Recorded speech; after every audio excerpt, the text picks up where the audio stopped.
গোপন খবরের ভিত্তিতে সোমবার সকালে যাত্রাপুর থানার পুলিশ কালীখলা ভিলেজের লেদ্রাবাড়ি পাড়ার জঙ্গলে বেশ কিছু গাঁজার নার্সারি ধ্বংস করেছেন। যাত্রাপুর থানার ওসি স্মৃতিকান্ত বর্ধন জানান, এদিন সকাল ৯টায় ১০ থেকে ১২টি গাঁজার নার্সারি নির্বিঘ্নে কাটা হয়েছে। এতে আনুমানিক ৩ লক্ষের উপর গাঁজা গাছ ধ্বংস হয়েছে। তিনি আরও জানান, এ জাতীয় খবর পাওয়া গেলে সঙ্গে সঙ্গে নার্সারি ধ্বংস করা হবে। সংবাদ মাধ্যমে সরাসরি হয়ে প্রতিক্রিয়া ব্যক্ত করতে গিয়ে এ বিষয়ে আরো কি বলেছেন শুনুন। আজকে সকাল অনুমান ৭টার দিকে আমরা লেদ্রাইবাড়ি আমরা যাত্রাপুর পিএস এখানে প্রচুর পরিমাণ গাঁজার নার্সারি আমরা দেখতে পাইছি। তো এখানে আমরা অনেকগুলা প্রায় ১২টার মতো নার্সারি, ছোট করে যে নার্সারিগুলো করা হয় ১২টার মতো নার্সারি আমরা এখানে ডেস্ট্রয় করছি।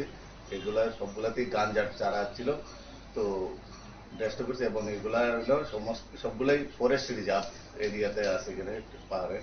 তো এগুলো ডেস্ট্রয় যে করছি চারার যে সংখ্যাটা হবে প্রায় অনুমান ৩ লাখ ৩.৫ লাখ। কোনো বাধা নাই? না, মানে কেউই আমাদেরকে